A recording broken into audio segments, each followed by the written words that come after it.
এই ভাঙাচোরা টিনের ঘরটি একজন বৃদ্ধ হানিফ মুঘল ও তার স্ত্রীর একমাত্র আশ্রয়।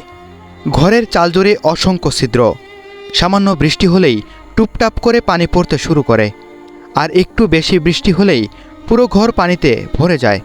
তখন রাত জেগেই কাটাতে হয় তাদের। পঞ্চগড়ের দেবীগঞ্জ উপজেলার টেপরিগঞ্জ ইউনিয়নের নদীবেষ্টিত নতুন ডাঙ্গাপাড়া গ্রামে বসবাস করেন এই বৃদ্ধ দম্পতি।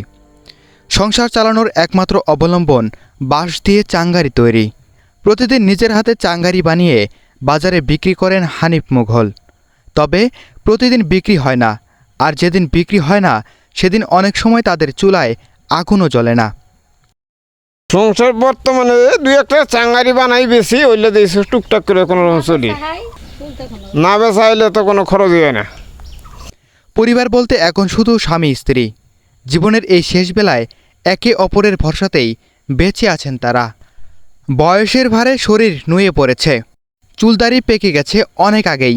তবুও জীবিকার তাগিদে প্রতিদিন বাঁশ কেটে চিরে নিজের হাতে তৈরি করছেন চাঙ্গারি। অভাবের সংসারে সবচেয়ে বড় দুশ্চিন্তা মাথা গোজার এই ঘরটি। বহুবার একটি ঘর পাওয়ার আশ্বাস মিললেও বাস্তবে আজ কিছুই পাননি তারা। আমাদের মনে হয় যে জমি জায়গা নাই, ঘর বাড়ি ভাঙ্গা, পানি পড়ে, তারপরে উবুতান পাই না, কোনোরা চেয়ারম্যান নাম্বার কিচ্ছু দেয় না। আমরা অসহায় মানুষ, আমার নিজস্ব জমিন নাকি মানুষের জমিনে থাকি। হানিফ মুঘল জানান, ছেলে থাকলেও তার খোঁজ নেওয়ার মতো কেউ নেই। নিজের কষ্টের কথা বলতে গিয়েও বারবার আবেগে ভেঙে পড়েন তিনি। ছেলে মেয়ে তো দেখাশোনা করে না, আমরা বর্তমানে খুব অভাবে আছি, জায়গা জমি তো নেই। জীবনের শেষ প্রান্তে এসে হানিফ মুঘলের চাওয়া খুব বেশি নয়, শুধু একটি নিরাপদ ঘর, যেখানে বৃষ্টি ঝড়ের রাতে ভয় নিয়ে থাকতে হবে না।